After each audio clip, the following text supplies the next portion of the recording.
So with that, I have three men who've bravely tried to stand up in their communities on behalf of their daughters and other women that they see competing and loving sports. And so we're going to hear some different stories. I'm going to introduce each of them individually and have them share their stories, and then hopefully we'll get into a bit of a discussion.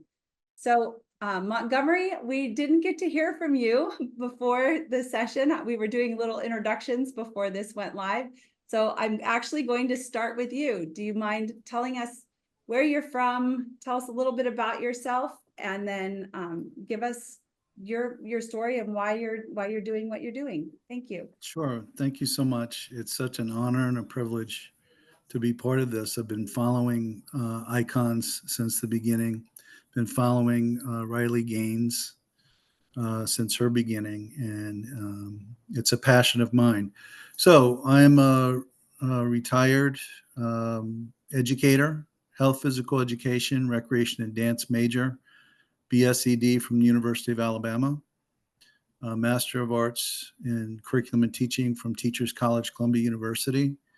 I taught for 8.5 years in New York City public high schools, where I was a coach of basketball, baseball, girls cross country, and whatever stuck to the wall and I was able to do. Became a director of athletics, health, physical education, health services, and security out on Long Island around the year 2000. Retired 2.5 years ago. So I have experience in managing health services for schools, uh, athletic administration.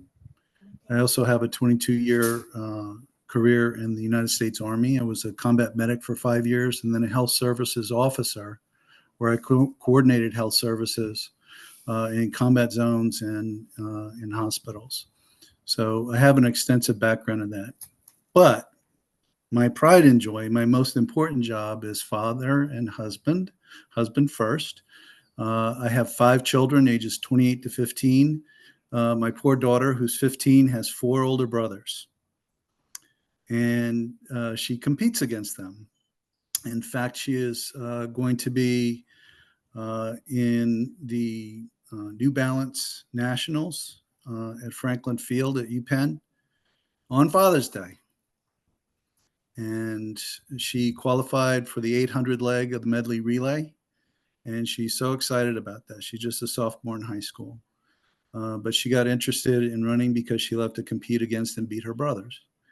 I'm a scout leader, and one of my merit badge counseling is the physical fitness merit badge, where the scouts have to do a mile run.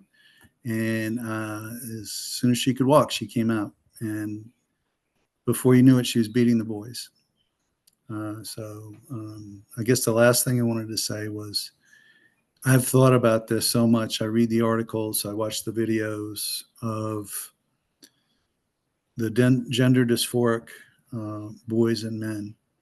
And I often ask myself, what would I do? What am I going to do on Father's Day if someone lines up against my daughter? And the only vision that comes to mind is just walking down on the track and standing in front of them. I have no idea what I would really do, but I know it would be very upsetting to me. Wow. Have you, so what have you done? Have you spoken to your leaders, or have you spoken to school districts or coaches? Like, what have you done to date? It's interesting because when I was an active athletic director, we had a couple of situations. One at the school where I was the athletic director, where a female athlete wanted to join the wrestling team. And in New York State, there's a process you go through for allowing that to happen. We allowed it to happen and didn't go well because none of the opponents would wrestle her. And it turned out in the end, her boyfriend was on the wrestling team, which she hid from us. And then a little bit later, at a school district I wasn't directing against, but my district was an opponent. They had a boy who was selectively classified to play on the girls' field hockey team. And that was a big issue. I had an article published in Long Island Newsday citing that his participation took away an opportunity for a girl. And no one was considering the feelings of all the other players, especially on his team. The boy had immigrated from Europe, where boys do play field hockey, and he was selectively classified to play on the girls' team. My coach, behind the scenes, was upset about it, my female field hockey coach, but she wasn't willing to make a public statement against it because her friend was the opposing coach. I've been involved in lots of Title IX disputes over the years, starting in the late 90s, but I don't think there's much relevance now, except for the fact that Title IX has been completely usurped with the president's changing of it. I have no idea how he can do that, change the law. I thought the legislature had to do that, but maybe we can talk more about that. So have you I assume this is through club running, correct? Or is this high school? This is high school. High school running, that's right. Oh, okay. We haven't had to have the discussion because, as far as I know, in my section, in public high school athletics in New York State, we're divided into 11 sections, and Eastern or Suffolk County, Long Island is sectional 11. We have had no incidents that I know of gender dysphoric males participating on female teams. But the governor, I believe, has allowed it in other places. Yes. And there is a high likelihood that there will be a male competing at the New Balance Nationals. Will you be there? Just asking. We should be there. Okay. I'll look for you. I don't know that we will. We will get people there. I don't know if I will personally be there, but we should talk about that after. Okay.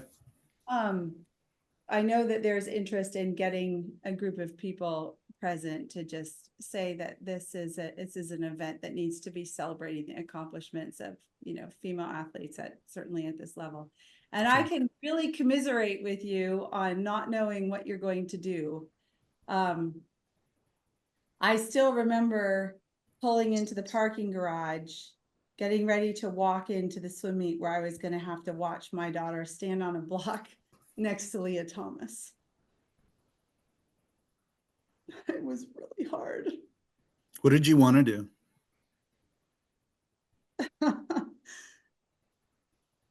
Gosh. Come on, catharsis. What would you want to do?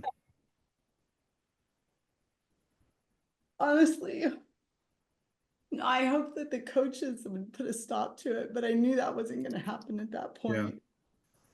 The adults in the room. I had watched her for the days preceding the competition. I had watched her really wrestle with how to handle the whole situation because she knew it wasn't fair. She knew she was going to have to go through with it. She didn't think anyone would have her back. And, for decades, she'd worked so hard to swim at this level, and to know that you're ahead of a race, that no one thinks your competition is important enough to you to make sure it's fair. And there are people that you chose, to swim for, you trusted in.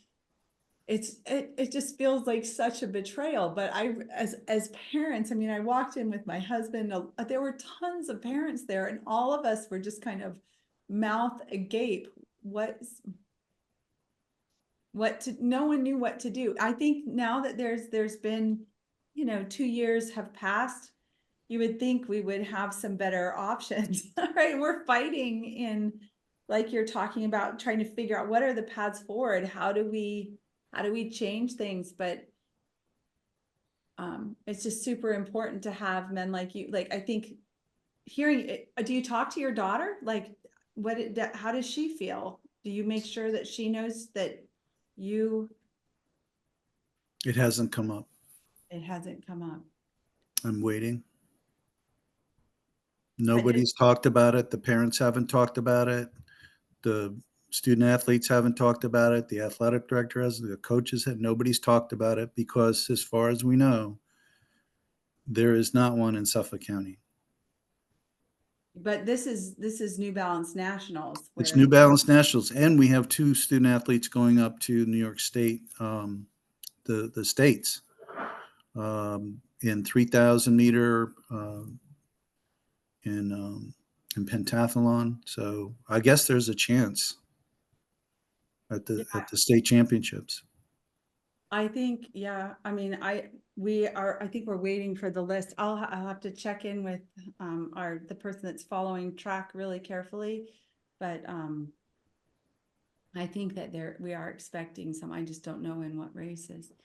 So, wow, okay, so you haven't done anything. Russell has, I'm gonna move on to let Russell tell his story. So, and this is interesting. We've got so Russell's daughter is also in track and has faced this. So maybe you can learn a little bit from his experience and what he knew and what he found out. So I'm going to take the spotlight off you. Thank you for sharing, Montgomery. We will bring you back in if I can figure out how to remove the spotlight.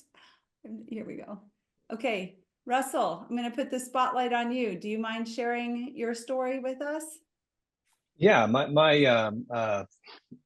I guess it's a different story. I'm like at the opposite end of the spectrum here from Montgomery. He's got the great resume and stuff. I'm just a dad.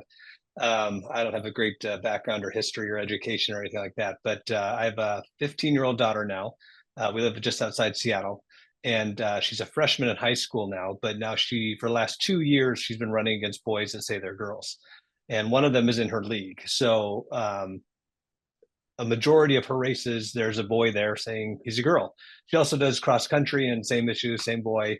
There's another boy in another town who's in a race also. And it started off kind of in this weird, we didn't know anything about it. There's rumors of this happening. And suddenly she shows up to her first cross country race in high school. And she says, "Dad, there's a boy in it," and I wasn't there at the race or anything. And no one wants to talk about it. The school tells you not to share pictures of it.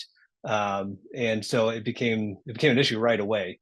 And talking to her about it and how she felt about it. And I realized now, again, it's been a 2-year battle for me on this.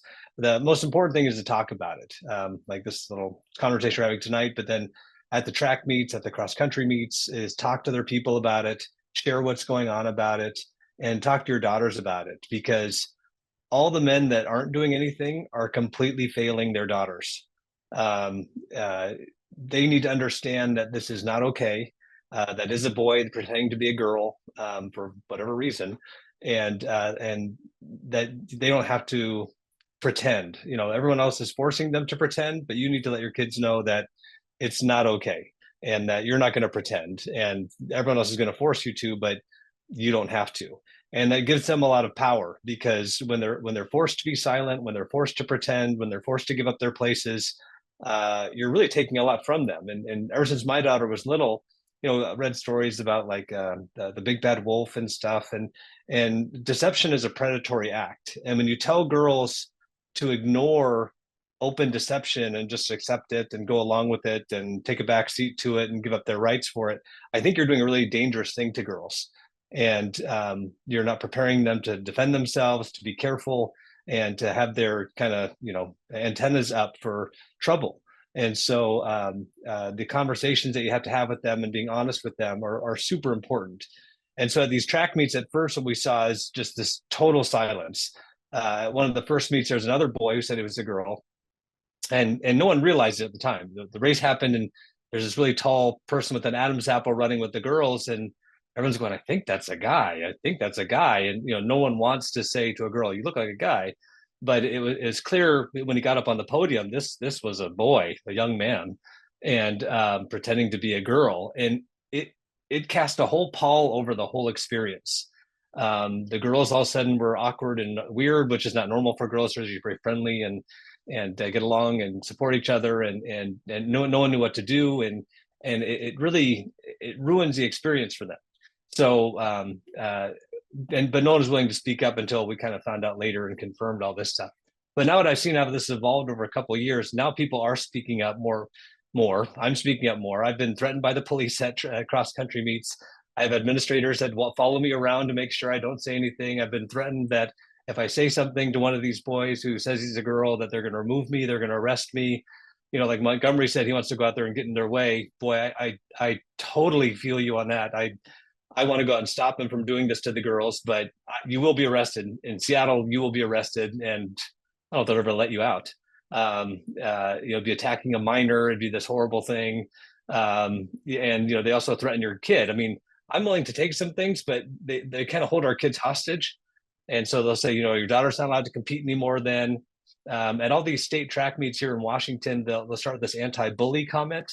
And I know I'm rambling. I'm sorry, Kim, but there's comments. You can't bully. You can't say anything to kids. And what's clear is if you boo a boy being a girl or something like that, or it will be dealt with, and your kid will potentially be disqualified and removed and not allowed to compete, and you'll also probably be arrested or threatened with arrest or removed from the stadium or whatever. And so it's a very kind of Orwellian feeling you get when you go to these track meets and stuff, and they're threatening you, and it's all just for this one or two in some cases boys that they can't, this fantasy they're living can't be disturbed, and that's not right. And so for all the dads and the moms out there, just start speaking up is the best I encourage you to do. That's actually how I've seen winning in the last 2 years. Now when this boy shows up to track meets, people aren't afraid. Like, I'll wear a shirt that says Save Women's Sports and stuff, where a year ago I was threatened wearing that. And every time you speak up, it's amazing how many people come up and say, thank you, we appreciate this. And at one of the last track meets, they're at the starting line. My daughter's at the starting line. There's this boy in the group there. And the girls are friendly. And one girl yells out, good luck, ladies. Let's have a good race. And my daughter says, good luck, ladies and gentlemen, and looked at him. And after the race, like half the girls came up and said, thank you for saying that. I mean, it's so important for our girls to see that, hey, the charade's going to go on. Some states are going to enable it and they're going to defend it. But it's so important that you can say to your girls, this is the truth. Hey, that's a boy pretending to be a girl. The state's going to let him go out there and run. We're going to do this whole thing, but we're not going to go along with it. We're not going to, it's important that you validate the truth with your kids and make sure that they're safe and that they recognize the truth and are not punished for it. So the biggest lesson I've learned over the last couple of years is speak up. You'll be viewed as rude and impolite and whatnot, and it's a little bit difficult, but there's a lot of people that support you that are just afraid. And so if you can be one of the first people at the track meet, at the thing, to stand up and talk, like, you're not screaming and yelling at the kid, but at the rate you said, that's a boy pretending to be a girl out there, and talk to other people about that openly, and not with this hushed tones and not ashamedly. Other people can join you and stand up. So that's an important thing to do, because most people don't think this is right. They're just afraid. And no one wants to be viewed as heckling a child or anything like that. But we need to stand up for the truth to protect our daughters. I agree that with something you've said and that we heard from Montgomery, I would encourage you also to speak to your daughter. This is not a conversation we can shy away from in our own homes specifically. And our girls have to know that we have to, it's an instinct that's been built in us for over all of human history. It's an instinct for self-protection and self-awareness to recognize when a man is in our space, when a man is, our antennas go up. We have to be able to acknowledge that. And our girls cannot be taught that instinct is wrong or bullying to have those thoughts. That's what came out of the Ivy League when they were telling the girls, you need to go to counseling so that you can get yourself okay with undressing in front of this person, this man. Women have to be able to call a man, and that cannot be seen as wrong or hurtful or hateful.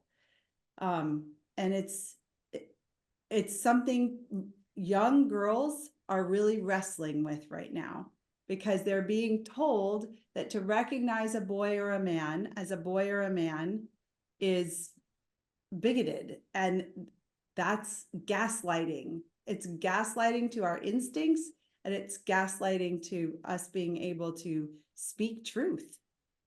So I really appreciate that you took that on so boldly, Russell. What have your interactions been like with other men in your community, in your school? Do you feel like you're getting through to people, or that the men respect the position you're taking, even if they're too scared to do it right now? What's the feedback from other men in your environment? It's generally positive. Yeah, most men are just afraid because of work. I mean, even within homes. I mean, some marriages are split on the issue, right? And no one wants to be perceived as being mean. And a lot of our daughters also will say, you know, Dad, don't embarrass me, Dad. You know, there's that issue too.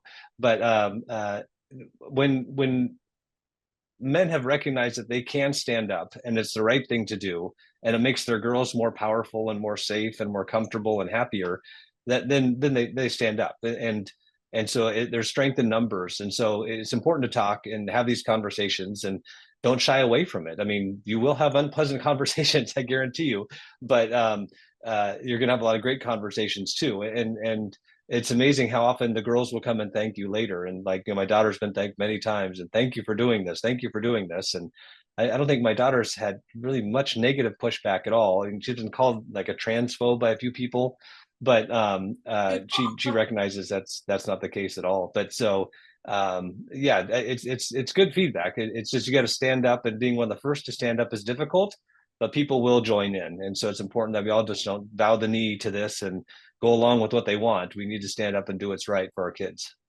Did you ever watch Susan Veerling's talk from our summit? Is that posted? Yeah, Susan No, Veerling. I saw Dina McMillan's, and hers was super moving. Dr. Dina, I mean, if you haven't seen that, everybody watch that doctor at the Icons conference. She was incredible. And once you see and hear her, you can't unsee and hear her. And her whole point is that this is a predatory behavior. This is disarming girls and their ability to recognize trouble. This is setting them up for abuse in the future, because they're learning just to take it and to not do what's right and defend themselves and stand up for what's true. And it's, you know, effectively setting them up to be gaslit. I mean, if you can have your daughter go along pretending a boy is a girl, you know, what else you can make them do?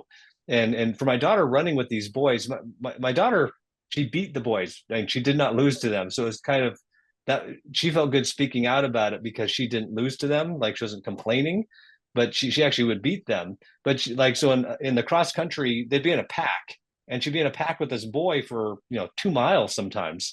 And she always says, he doesn't act like a girl, Dad. I mean, he trash talks, he acts differently, he behaves differently. And she also said a really interesting thing. You know, I'm not a girl, so it's hard for me to think like one, but she said, you know, if a girl really was in the wrong body and she was in a boy's body, the last thing she would do is use that boy's body against other girls. She goes, that's the most ungirl thing to do. And she explained it better than I am, but when she explained that to me, it really did hit me. It's like, you're right. Yeah, I mean, girls would not do this to other girls. This just would never happen. And so just making himself the prima donna, and everyone has to bow to him and do what he wants and make him feel comfortable, and, you know, who cares what everybody else feels, is just so selfish and so wrong.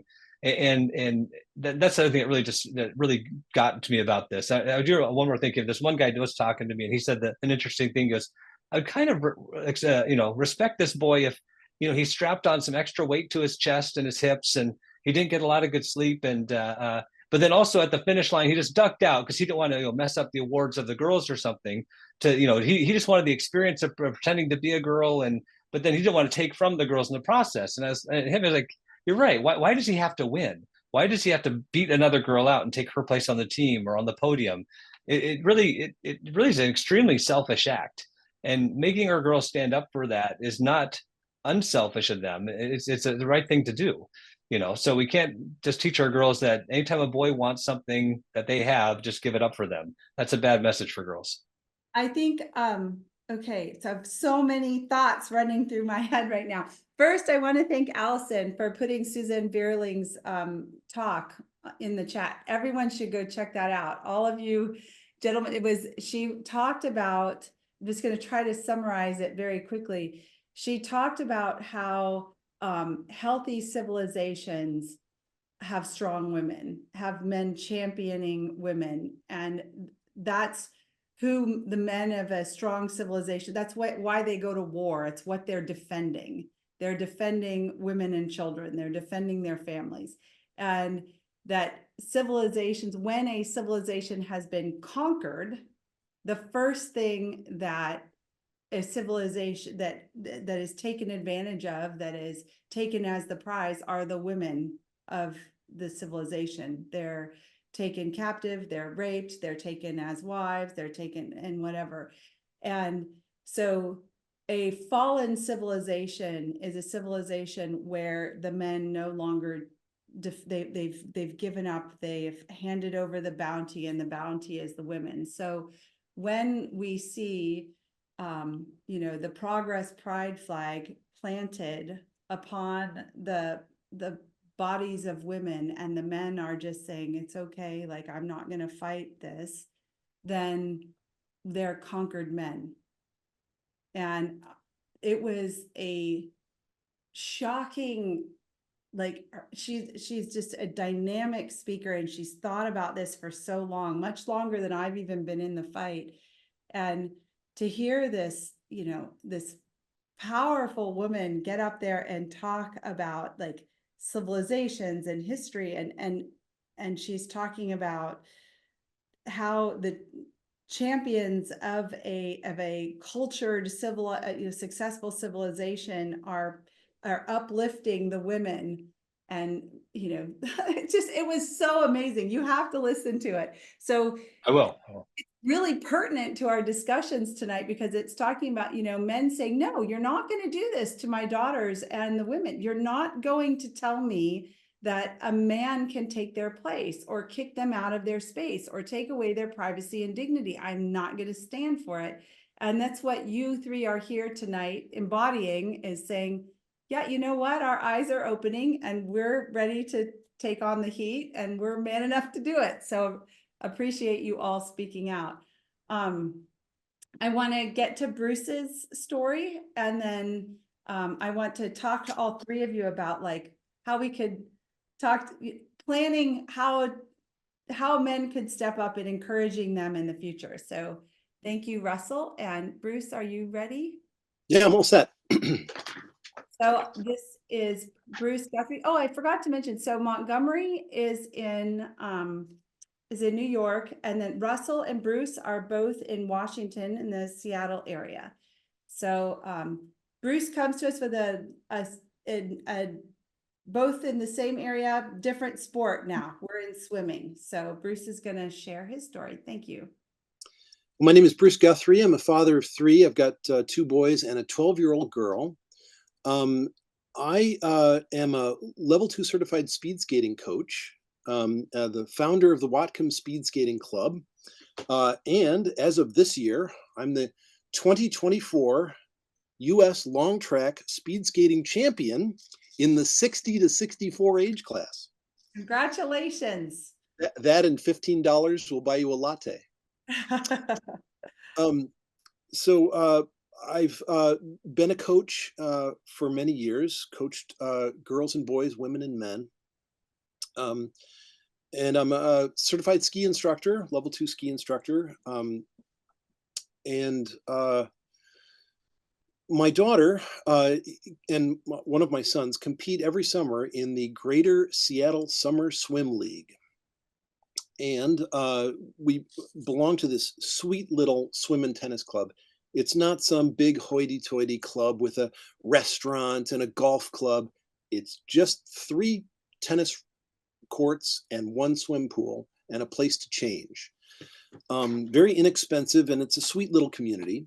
And we heard kind of at the last minute that our club was considering voting on a proposal within the Greater Seattle Summer Swimming League to allow trans people to compete in the category that they wanted to. And I thought, hey, that's not fair. And it seemed like no one else was standing up and saying, hey, that's not fair. And so I went to a couple of the board meetings and I said, hey, that's not fair. And there was a lot of heated discussion. This was the most contentious issue I'd heard about in this sweet little swim and tennis club. And the way it was going was the board was going to vote yes. And so there was the meeting of the Greater Seattle Swimming League, Summer Swimming League, and there were 15 clubs, and there was discussion, and 10 clubs voted to adopt the new gender policy, and 5 clubs voted no. And so, here I am, like Russell. I live in the Greater Seattle area, and it's left-wing woke central. And I stood up and spoke. Most of the other people were not afraid to. We're too afraid to stand up and speak and say, "Look, this is just not fair." In this community of Seattle, expressing that view is going to get you labeled a bigot, a transphobe, a Nazi. Thank you for Something that doing I'm sorry. Go ahead. I said, thank you for doing that, for having the courage to, like, instinctively to do that. I think I was born without the ability to care what other people think about me, and that kind of helps. So there's an organization in Washington called the Washington Interscholastic Athletic Association. And that I'm just going to read off of this says the rulemaking body to create equitable playing conditions for middle and junior and high school sports teams, both public and private in Washington. The WIA policy is what any of our athletes competing in middle or high school sports are subject to. And the GSSSL also joined this WIAA. It's mostly composed of high school athletic directors. We talked about terminology before. One of the terminology I like to use is I don't call them public schools, I call them government schools. So most of the people on this WIA are athletic directors at government schools. There are a few from private schools. But if you join this, it gets you insurance that can protect the board from liability, and you have to follow these WIAA rules. Well, the trans activists first got on this WIAA organization, and they changed the rules there. And then the people at the Greater Seattle Summer Swimming League said, look, we have to adopt these rules because we have to be consistent with the WIAA. Is that true? So there's a sort of and that was an argument they made. There were some people who argued the other side, that we don't have to be consistent with them. But it was an argument that was very compelling for a lot of the people there. Sure. But I guess what I'm trying to say is the activists for this whole trans cause have infiltrated organizations. They have a political agenda. And I think that it's Marxist. I think that the idea is that real competition,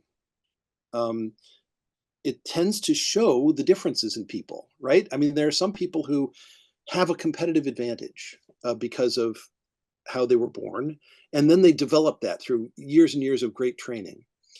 And competition differentiates people. It says there are differences.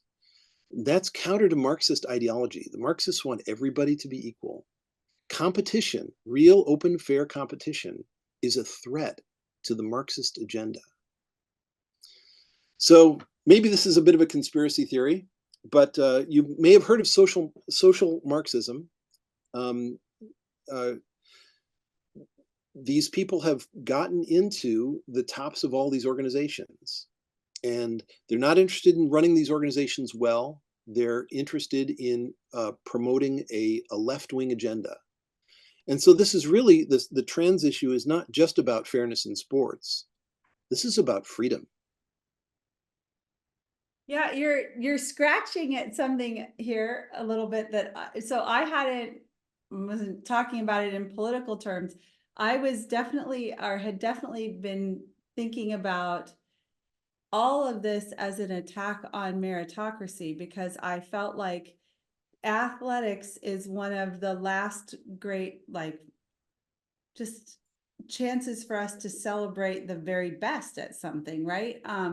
Where it's just it's a measurement of a clock. It's man versus man, woman versus woman. Like it's a competition that you're trying to see who can better the other person. It's a true merit-based system. And the goal, the reason we have categories in sport are to take out the obvious massive differences in performance that would be between an adult and, say, a child, or a man and a woman, so that it can be skill and talent and drive and training and who's worked this hard, just really proving your merit. And so you're scratching at that. It's something I haven't actually like fully articulated in my head. At least it seems like that's what you're saying. It's an attack on meritocracy itself. You put it very well. So I've heard some interesting arguments, in talking to some trans identifying adults. I said, look, it's just not fair. And it's obvious that it's not fair. At our little swim and tennis clubs, there are pool records. And the pool records are put on a little tiny metal plaques that are screwed to a board near the pool for all the age class records.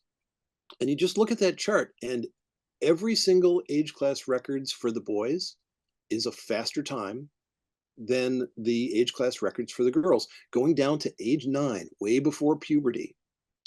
There are a couple of exceptions. There's a relay team for the girls that did exceptionally well one year, but it's 95% of the boys' times are faster than the girls' times.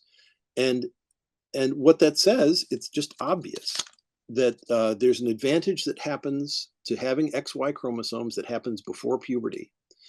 And my expectation is they're going to take down that records chart, because it shows the falsehood of their position.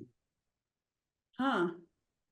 Well, I mean, it frustrates me every time, like when I go to the Harvard pool to watch my son compete. Up on the record board, there's all the men's records, they're all held by males, and then the women's record board is so impressive because the national championships were held at that pool a long time ago, and it's like a list of the legends of, in recent history in women's swimming. Mary T. Maher is up on that board, and Tracy Calkins, and just like some amazing swimmers. And now there's a male swimmer holds records on the women's board, and male swimmers hold the records on all of the men's side. And I mean, it's just making a laughing stock of, like, where do women get to excel? Where do they get to have a point of pride in what they've been able to accomplish? The men are going to erase all of it. So I hadn't considered people taking down the record boards. I felt like it was painful enough to have to look at that. It's just like a stab in the heart of women all there. Oh, the men are allowed to have both sides. But I hadn't thought about taking them down as a whole. I wonder, did anyone suggest that at your meeting? So some of the people on the trans gender side are smart, and they'll realize that. I'm just predicting that that's going to happen. So I was talking to some trans people, and they said, so I said, look, it's just not fair. And this person said, who was a biological woman identifying as a man, so you just don't want to let us win. Is that it? And of course, I didn't think rapidly enough, but what I should have said is, I want you to win as long as it's fair. And this is just not fair. Yeah. The other interesting thing, so you may encounter that, and I want you to be ready for that kind of thing. If it comes to you, I want you to give the snappy argument that I wasn't smart enough to figure out at the time.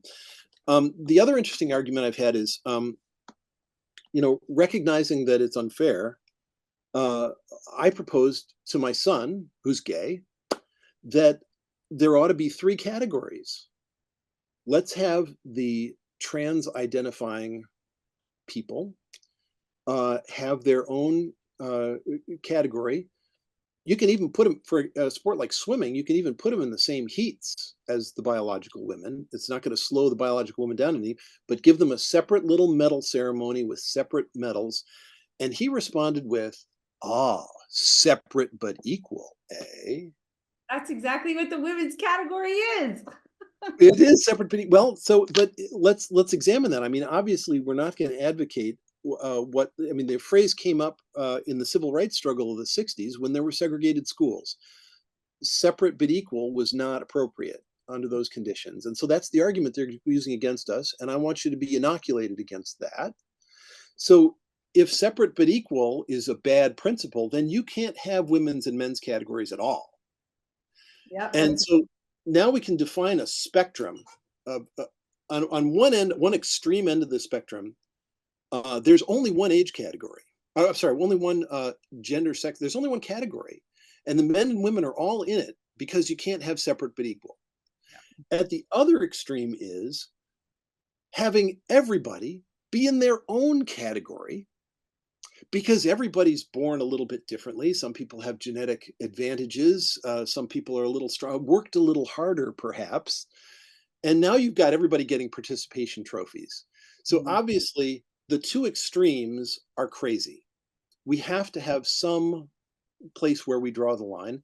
Historically, we drew the line where we have separate categories for men and women, and that's worked out really well. Do we want to add a third category for trans people? I don't know. But if someone gives you the argument that I got, um, separate but equal, how fair is that? You must be a racist, right?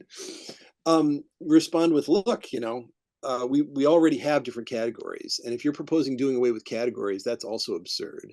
Yeah, that's exactly where we are prepared on that one. We've had some really good discussions and spent a lot of time, especially in the international consortium, discussing the third categories. Since that's come up, let's go there for a second. A third category, if you have a category, first of all, we don't have categories throughout any history that we create based upon identity. So sports is like the great unifier. We don't look at someone's race, religion, identity of any kind. We just look at we have categories based on age, weight, sex, and para categories. And those are just biological categories that make sense. They're the largest divides that we have for safety and fairness. Sex is the largest differentiator known to man for athletic performance. It's the largest one. So it's the most important one. But a third category, if we create a third category, we already don't have enough funding or enough opportunity for women. So a third category, why would we go there? But it's just another category for more male bodies to excel in. So men will win in 2 out of 3 categories. If you divide a trans category into males who identify as women and women who identify as men, then you have all kinds of other issues in there. Then you're saying identity categories matter and you have to make a non-binary category. And then you end up with still an imbalance of categories where men will win the majority of all of the opportunities. Also, within identity categories, when it comes to trans, you end up with different levels of, how much has someone pharmaceutically hampered their performance or their development? At what point? How much have they done?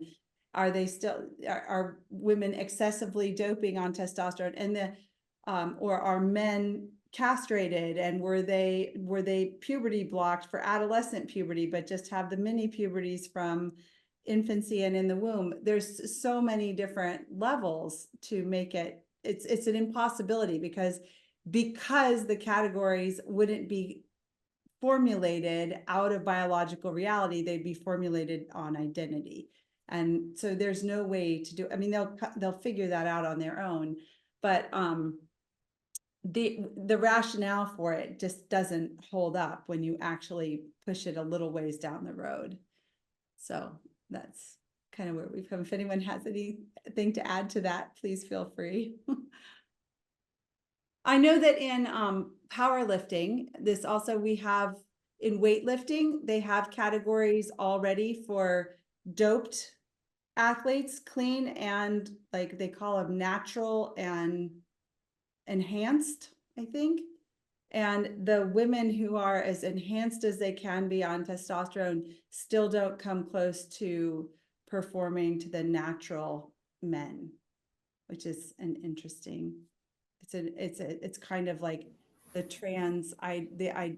the idea of the woman identifying as a man being able to compete, like played out in front of us with all the statistics we need.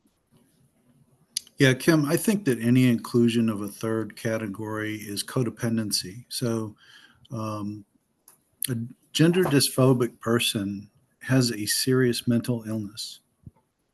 They're out of touch with reality, and anyone that caters to that is a codependent. And there should never be a third category. They shouldn't compete as a different gender than their biology. That's, like Bruce said, it's patently unfair. And Russell, I have something I want to say to you, buddy. You're not just a dad. You're, you're a hero. I cannot imagine, or I've only imagined what you're going through. And I dread the day. And unfortunately, I have to tell you, I think it's going to happen because my daughter is only getting faster and she's only 15 and she's starting to get into these competitions and it scares the, you know what, out of me. But gender dysphoric people are ill. I have taught fitness to male schizophrenics, and I'm familiar with people who are out of touch with reality, and they need help. We need compassion for them, but putting them into the opposite gender, pretending that gender is not helping them, it's hurting them. It's feeding this this hoax. It's a hoax. And I appreciate you men when you stand up and say it's a hoax. This isn't real. It's like, you know, in political correctness, the boy that said the emperor is naked is the bad guy. He's the one that's called, you know, a phobe. But transphobia is political speech. It's not a clinical term. It's purely political speech. And Bruce was saying it's Marxist. Absolutely. Because the free market is a meritocracy. And that's what we celebrate in sport. At least I thought that's what we celebrate in sport. And that's why it's so special and unique and important for kids to learn about life through sports. I used to tell my coaches, I said, every season's a lifetime. It has a beginning, a middle, and an end.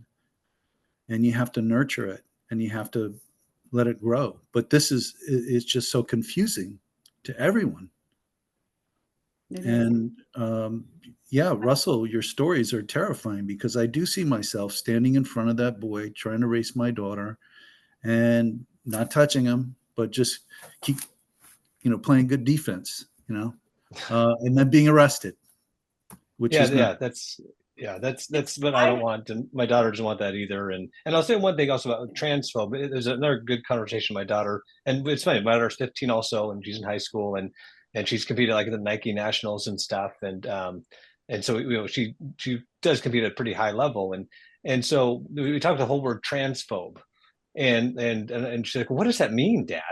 It's, well, I guess in theory it means that you're afraid of trans people, and so that makes us a bad thing. And she goes, what if I am afraid of him? What if I am afraid of some guy trying to pretend to be a girl getting in my locker room? But it's not irrational. Yeah, I was like, wait a second. Yeah, it's what would it be bad if she was? I mean, why would we say to girls, hey, it's not right of you to be afraid of boys pretending to be girls?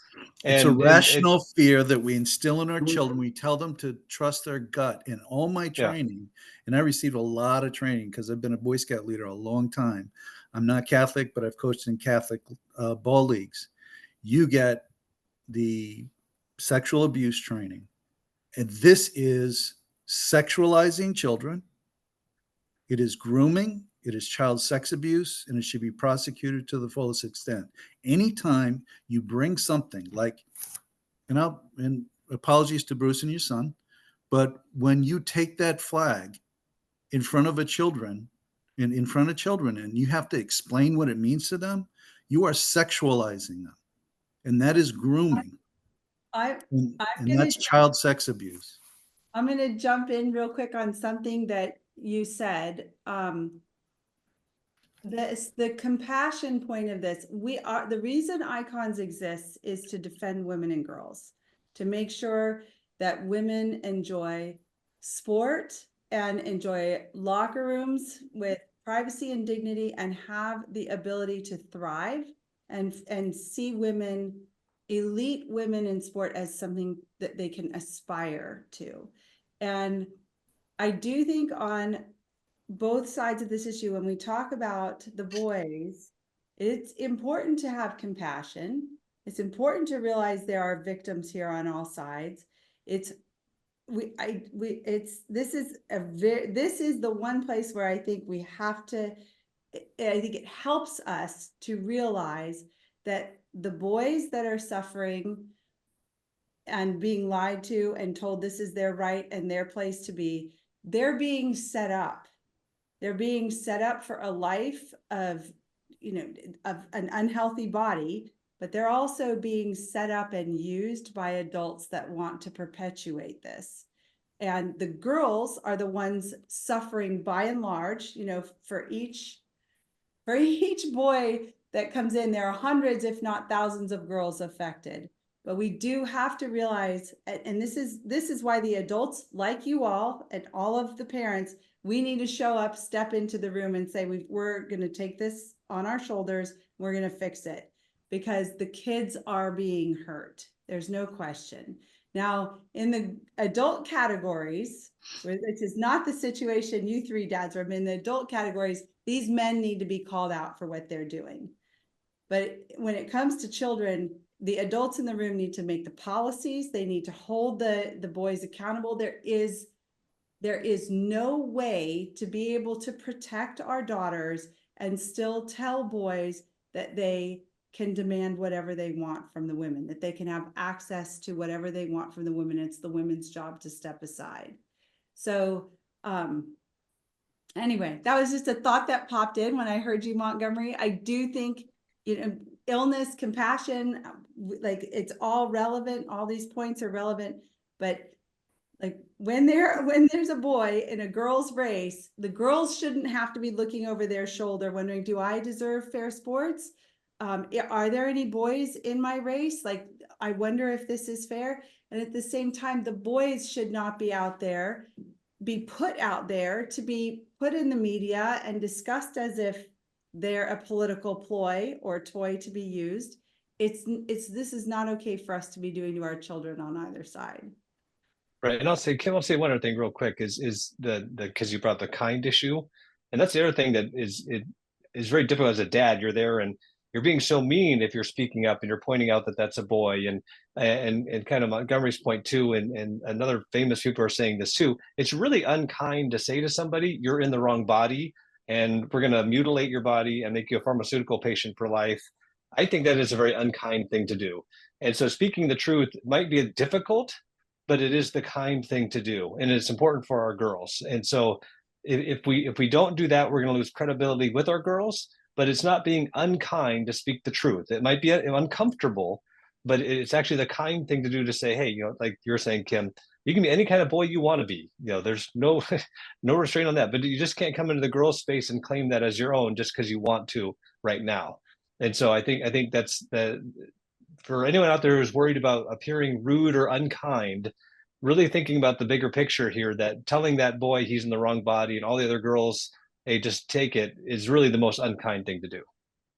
I also think it's important to realize that I think historically women's sport has been way more accepting than men's sport of gender non-conforming individuals. Like it's been a place for women to thrive who haven't fit into stereotypical norms.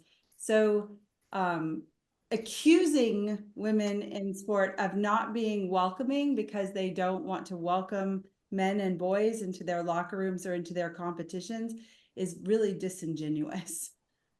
This just I think I don't feel like that's a fair, it's not just not fair, it's a really harmful accusation to hurl at women. Right. Well, and one last thing I'll say, Kim, an experience that happened the last 2 years. So the girls on my daughter's team were used to running with boys, and having 2 different boys in one season. There was a girl on another team that had a boy name and looked a lot like a boy. And the other girls were like, I think that's a boy. I think that's a boy.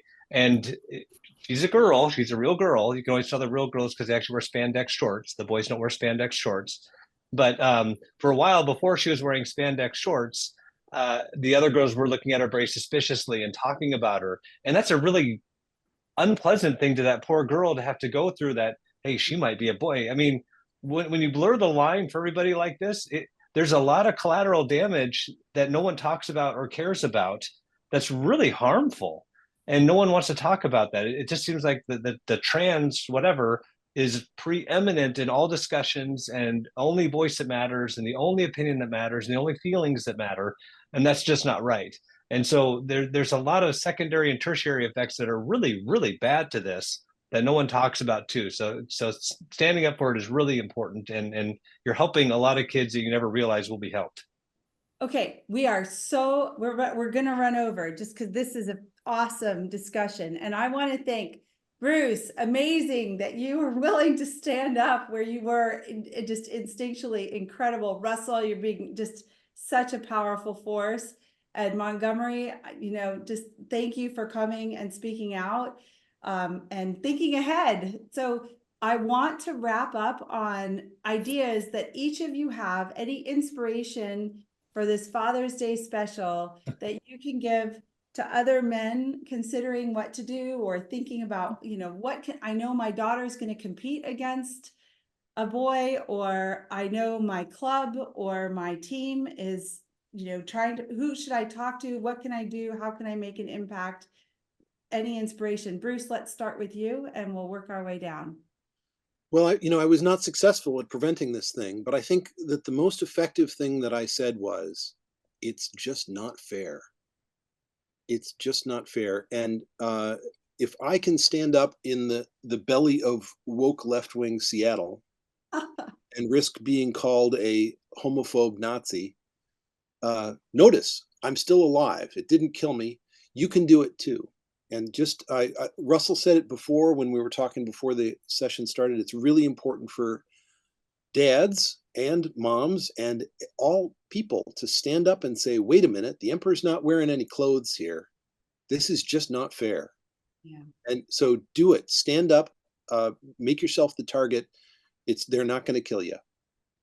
Thank you, Bruce. Russell? Yeah, that's a message I've learned over the last 2 years is talk, talk, talk. What they want you to do is not talk. They want you to be silent, and they don't want you to take pictures, especially too. So one tweet, I did a tweet on this. I took a picture of my daughter's cross country race, and there's a boy on the podium, and he looks like a boy, and he's up there. And as I said, this is a really awkward cross country race, and it got retweeted by Riley Gaines and Megyn Kelly, and seen by millions of people, and that did more than anything else. And so a school administrator met with me, threatened to kick my daughter out of her school, and said, you're not allowed to take pictures and share them anymore. And for my friend Bruce, who's a First Amendment righteousness guy, that didn't rub me the right way either. And I was like, you can't do that. But that's what they want. They don't want people to know about it. They don't want people to speak up about it. So that's what you have to do. And that's what you have to do to keep credibility with your kids.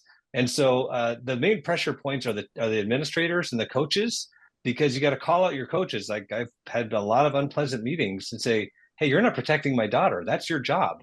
Your job is to ensure fairness in the sport. If a girl showed up who was in college claiming she's in high school, you would protest. Why aren't you protesting? There's a boy in here.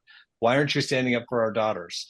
And so, be loud, be obnoxious, don't be afraid, because it's uncomfortable. It's unpleasant, but your daughter will appreciate it. The other daughters are going to appreciate it, and you're going to affect change. And so, just speak up, don't stop, and don't let them make you be quiet.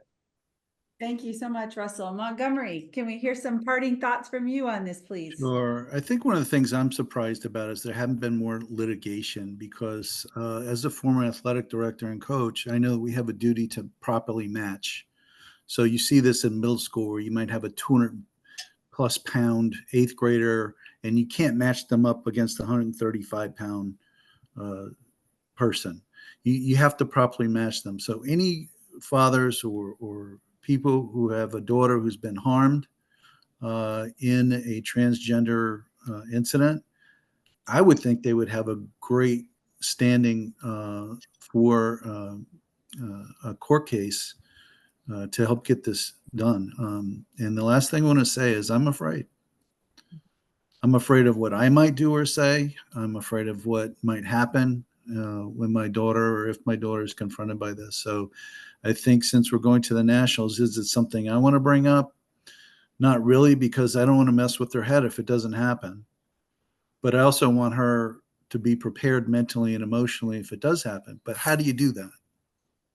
Well, yeah, I'm gonna keep, I think we'll have another webinar on this because I want to think through that and talk to you guys offline. But I think we should have an entire webinar on how could I approach a situation where my daughter or my athletes run into this and what are my options, because laying out those choices, I think, will help us to game plan and help people to have a game plan of what they can do.